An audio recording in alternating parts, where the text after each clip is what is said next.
Unexpected Journey is one of the most anticipated films of the year.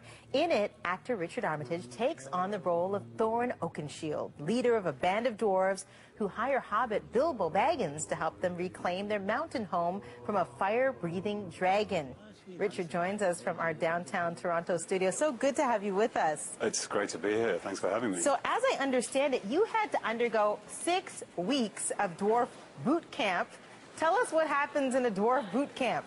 Well, in the dwarf boot camp, we actually wear giant boots, and according to Martin Freeman, it was also a bit camp.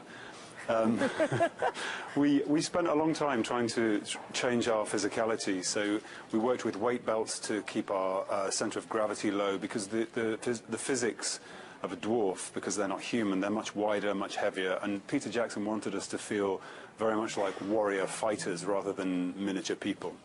Isn't that interesting? Because you do play a dwarf, and dwarfs are taller than hobbits, but not as tall as men or wizards. Tell us how Peter shot around that, making people seem shorter than they are. Well, he used a variety of techniques.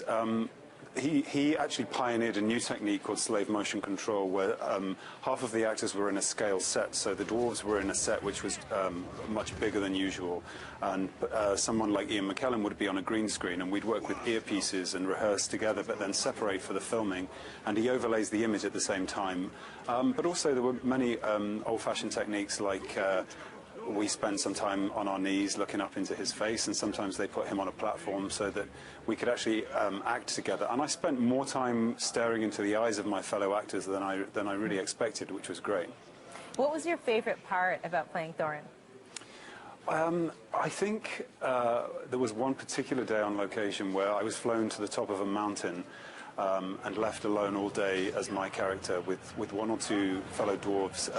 It was a scene where Thorin is leading his people back to his homeland, and it was just such an amazing location, and I felt at one with my character all day, and it's very rare that you have those opportunities to feel so immersed in your character. Of course. Now, speaking about being immersed, die-hard Hobbit fans, and there are millions and millions of them, were a little bit thrown by the fact that this one book is being made into 3 movies to be released over 3 years. Tell us about that. Have you been getting any flack from fans or hearing anything about that? Well, you know, the thing is, I was quite surprised when they were going to divide it into 2. But in the making of the film, we realised that all of the characters that enter the story throughout this journey, and you don't get all of the characters at the beginning, they sort of join along the road, are so fascinating that Peter really wanted to give each of those characters space to breathe and to explore them and all of the different worlds which they inhabit.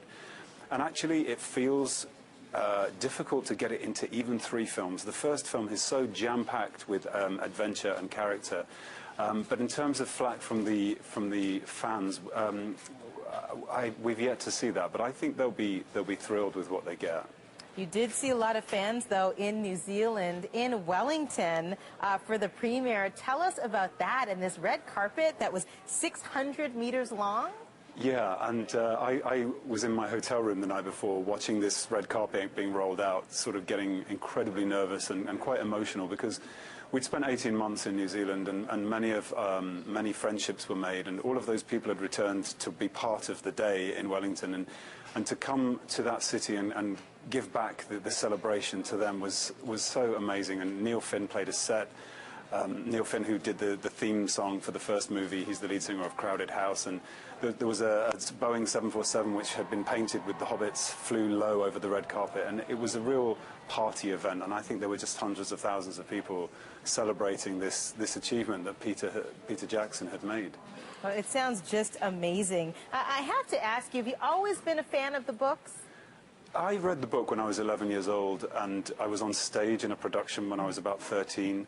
I then became a fan of the Lord of the Rings book and then the trilogy, so to come and be part of The Hobbit is really a dream come true. I've got to ask you, because I feel you've got kind of like an inside scoop here. Why don't we ever see any female dwarves in these movies? You absolutely are. You do see female dwarves, and within the first 30 seconds of the film, you're going to see female dwarves, and they too have beards. Oh, so they look the same as men. I think, yeah, that's going to be the new look for the spring season. Is going to be female beards. I love it. So great talking to you. Best of luck and congratulations. Thank you so much. Nice to talk to you.